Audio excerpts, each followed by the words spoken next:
코로나19가 장기화되고 경기 부양 속에서 일어난 부채들 가운데 뉴욕 증시는 IT 섹터를 중심으로 마치 브레이크가 고장난 트럭처럼 무서운 질주를 하고 있습니다. 오늘장 나스닥은 0.24% 상승한 1706선에 마감을 했는데요. 3월 저점 이후로 60% 이상의 상승폭을 보였습니다. 이는 경제 봉쇄 조치와 언택트 문화 때문에 아무리 클라우드 부분의 수요가 늘어났다는 걸 감안한다 해도 전반적인 흐름은 무시한 채로 너무나 나홀로 고공행진하는 모습이죠.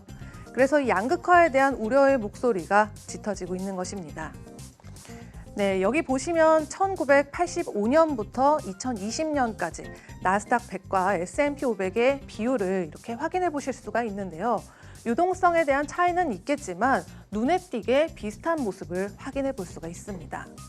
또 마크 큐반에 따르면 10대 학생이 조카가 어떤 주식을 사야 하는지 물어볼 정도라면서 연준이 금융자산 인플레이션을 일으켰다는 점에서 원인은 다르지만 마치 닷컴 버블이 재현되는 것 같다는 말이 있었습니다.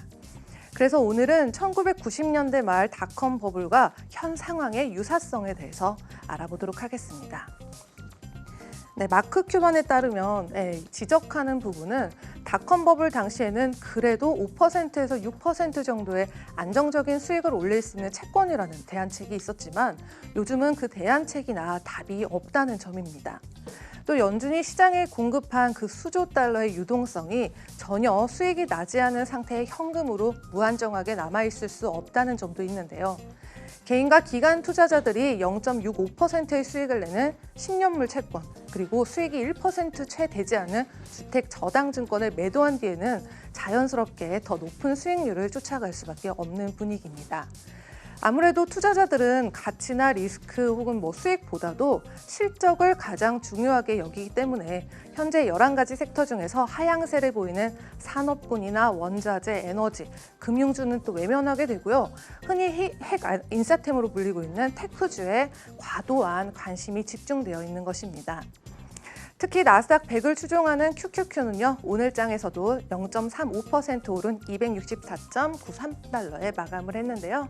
예탁원에 따르면 국내 투자자들 사이에서 올해 상반기 들어서 가장 많이 매수한 해외 주식 상위에도 이 QQQ를 비롯한 또 3배로 추정하는 TQQQ의 역대급 거래 열풍이 불고 있습니다. 오늘장에서도 역시 1.16% 상승한 모습을 보였네요.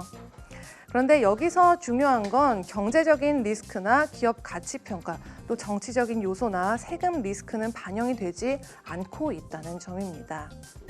블룸베그에 따르면 연준의 정책은 투자자들에게 가장 리스크가 높은 자산을 사들이라고 도발하는 것과도 같고요. 또 심각한 것은 투자자들이 이 도발을 받아들이기만 하는 것에 그치지 않고 손실이 발생하는 기업을 수익이 나는 기업보다도 선호하고 있다는 점인데요. 이는 경제가 탄탄한 상황에서도 말이 되지 않는 상황입니다. 그렇다면 경기 침체 상황에서는 어떨까요?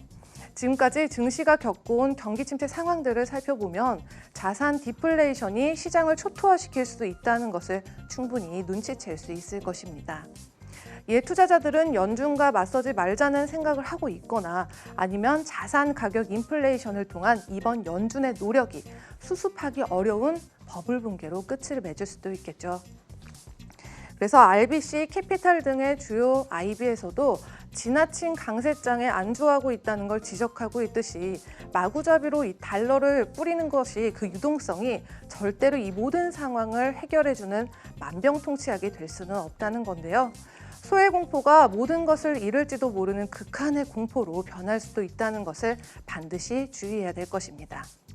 또 한편에서는 파티는 끝나기 전에 퇴장하라는 말처럼 나스닥의 상승세에 푹 빠져있기보다는 무조건 현금을 선호하는 사람들도 상당히 늘어나고 있는데요. 이제는 더 이상 연준도 주식시장의 거시경제 측면의 악재들은 무시할 수가 없을 테고요. 또 지나치게 고평가된 주가를 지탱하기도 어려울 것으로 보입니다. 지금까지 글로벌 금융시장 심쿵 브리핑 펄스였습니다.